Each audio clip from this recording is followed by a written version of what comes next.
Expanse. As long as Winthrop has been around, ponies have been digging into this mountain. Sladesteed spoke as he led Rainbow Dash deeper into the dimly lit tunnels. In my life, I made it my goal to explore every hidden pocket of minerals this part of the earth holds for us. As a result, I've increased the volume of our excavations by nearly 20%. That's a huge extension from the combined work of all of my ancestors. Bet you feel proud, Rainbow Dash said. She briefly tripped on a pile of loose rocks, stumbled, and regained her balance in enough time to look cool. So why all the extra effort, if I may ask? Winthrop exists on the shoulders of ponies who have come before me. I know very well that once I am gone, further generations will depend upon what I have done to keep this community strong and prosperous. To that extent, I've had these tunnels dug as deeply into as many parts of the mountain as possible. Why do you not sound so excited to admit that? Rainbow Dash said. Because working this deep in the earth has given me several opportunities to think, far more intensely than those who were in my place decades and centuries sooner, Sladesteed said as he led the way into a large expansive cavern. And I know that no matter how much effort I've made to secure this village's interest, all I'm doing is sealing it to a fate colder than what my forebears left for me. Yeah? It hasn't taken monsters flying in at night to threaten this village, Sladesteed explained. Winthrop has been losing its population gradually over the last 30 years. There are more ponies dying than being born. Furthermore, all opportunities we have to change things, to increase the profit and integrity of this community, have been dashed to oblivion for the sake of silly tradition. I'm guessing you blame your father for this. You've been in his company long enough, Equestrian, Sladesteed spoke. You don't need me to explain to you how old-fashioned he is. Yeah, but he means well for the village, in theory. But in his attempts to keep Winthrop pure and unblemished in his eyes, he's inadvertently signed its death warrant. On top of that, he puts so much on my shoulders and expects me to come up with a miracle. I'd like for this city to prosper, but I can't turn a blind eye to what his very own citizens want. And what's that? They want more than what Winthrop has committed to for the past 3 decades. They want change. They want to incorporate culture from the rest of Wintergate. They want to grow up. Precisely. I'm sure your father has his reasons. I mean, it's not like old ponies are completely blind to the interests of the younger population. You're a rather young and exuberant Pegasus, outsider. I can't blame you for overlooking an obvious truth. Sometimes, when we get a certain age, all we ever do is die. Rainbow Dash made a face. Now that doesn't sound at all. We're here, Sladesteed said. Huh? Rainbow Dash said, but suddenly found herself blinking to take in a huge open space. Whoa.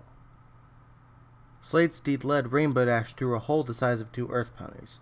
On the other side, a gigantic vertical chamber stretched beyond the lengths of the nearby lanterns. Gazing straight up, Rainbow Dash saw a gigantic expanse of black space and exposed limestone. Stalactites hung in the far corners of the interior just beyond sight. Every hoof step and breath echoed immensely, as if resonating with the hollow heart of the mountain. My ambitious digging revealed this chamber to us, Sladesteed said. It goes on for much greater lengths than you think. One year, I spent the better part of 3 months exploring how far the expanse went. So consider that before you go flying to have a look for yourself.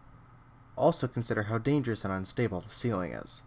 I know you're trying to gather answers on my father's behalf, outsider, but I don't want you hurting yourself in your fervor to uncover truths to the mists and these monsters. Yeah, but I imagine that the monsters could somehow be coming from inside this place, which is why I had Full Trot gather a large supply of poison from the Minotaurs 3 years ago. Then, after evacuating every pony from the mines, I placed a full batch of the deadly gases here and let them loose throughout this chamber. After 2 weeks, I returned with a team of explorers and found several dead mammals, insects, and amphibians collapsed all over the place. But there were no dead monsters.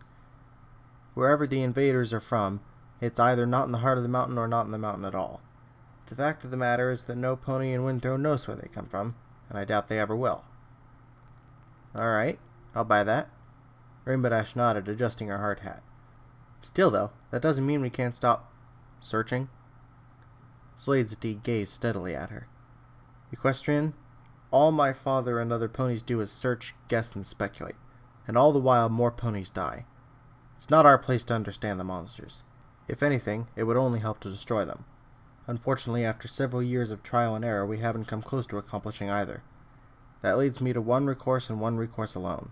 We must relocate. Windthrow must pack up and take its business elsewhere. We can only spend 1 decade, 2 at best, before we dwindle into nothingness in these mines, whittled away to mere fossils of all our ancestors have attempted to accomplish. If you have any doubt of this whatsoever, then don't speak with my father. Don't even speak with me. Speak with the citizens of Windthrow themselves and get a view of the big picture. This village's days are numbered. The damnable fog has moved in to draw a funeral veil over this mountain, and it's high time that we paid heed to such. Rainbow Dash said nothing. She fidgeted awkwardly and gazed into the rock face of the cavern around them as Sladesteed marched slowly back the way he came. He paused and glanced back at her. If you don't believe me, then I won't stop you from looking around for yourself. I assure you, there are no creatures to be found down here. You know the way back from which we came. If I don't hear from you in an hour, I'll send some pony to fetch you, or else come myself. With that, he was gone. She thought about his words, the cold tone in his voice, and could only roll her eyes. Just then, from the corner of her vision, she could have sworn she witnessed something pale. Glancing over at what had been in her peripheral, she squinted her eyes and marched towards a curious tunnel on the other side of the expanse.